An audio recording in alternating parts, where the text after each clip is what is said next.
আজকে যারা কম দামের মধ্যে বাচ্চাদের গাড়ি কিনতে যাচ্ছেন তাদের জন্য কিন্তু বাচ্চাদের গাড়ি নিয়ে আসছি, এক গাড়ি বসাই দিবেন, দুইটা বাচ্চা বসবে। ভাই বাচ্চা চালাইতেছে যে আমি কিছু করতেছি না, ঠিক আছে? এতটা সহজ, মনে করেন 5 বছরের বাচ্চা চালাবে, 3 বছরের বাচ্চা চালাবে, 6 মাসের বাচ্চা চালাবে, ঠিক আছে? রিমোট দিয়েও কন্ট্রোল করা যাবে। দেখো এই দেখেন, আমি এখন রিমোট দিয়ে আপনারা কন্ট্রোল করে দেখাইতেছি। এই দেখেন আবার গিয়ারে দিল, গিয়ারে মানে সামনে পিছনে ডান বাম সব দিকে হবে।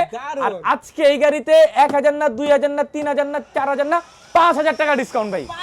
5000 টাকা ডিসকাউন্ট। ওই দেখেন কতটা চমৎকার ভাবে বাচ্চাদের গাড়ি চলতেছে, ঠিক আছে ভাই? দেখতে সুন্দর ভাই, গাড়ি যতটা দেখতে সুন্দর, যখন আপনি বাসায় নেবেন আরো সুন্দর লাগবে দেখতে ভাই, ঠিক আছে? আর আজকে এইটাতে 1 বছরের ব্যাটারি গ্যারান্টি, 5 বছর সার্ভিস ওয়ারেন্টি এবং একটা গাড়ি কিনবেন 4টা উপহার পাবেন। যদি বাচ্চা দুইজন হয় 2টা হেলমেট দিয়ে দিব, 2টা সানগ্লাস দিয়ে দিব। একটা বাচ্চা হলে একটা হেলমেট দিব, একটা সানগ্লাস দিব, প্লাস আপনার ক্লিনিং পলিশ, তারপর মাইক্রোফাইবার ফেব্রিক সব কিছু দিয়ে দিব, ঠিক আছে? আর আজকে এইটার দাম রেগুলার আগে বিক্রি করলাম 23000 24000, ওইটা নিব না ভাই। কত দিব জানেন ভাই? অনলি আজকের ভিডিওতে যারা অর্ডার করবেন মাত্র আপনাদের জন্য 17500 টাকা। অ্যাড্রেসটা বলে দেন ভাই। আমাদের শোরুমটা হলো Dhaka Bangla motor, Hatirpool Eastern Plaza মার্কেটের নিচতলায়, 1-61 নাম্বার দোকান, দোকান নাম হলো টয় বাজার।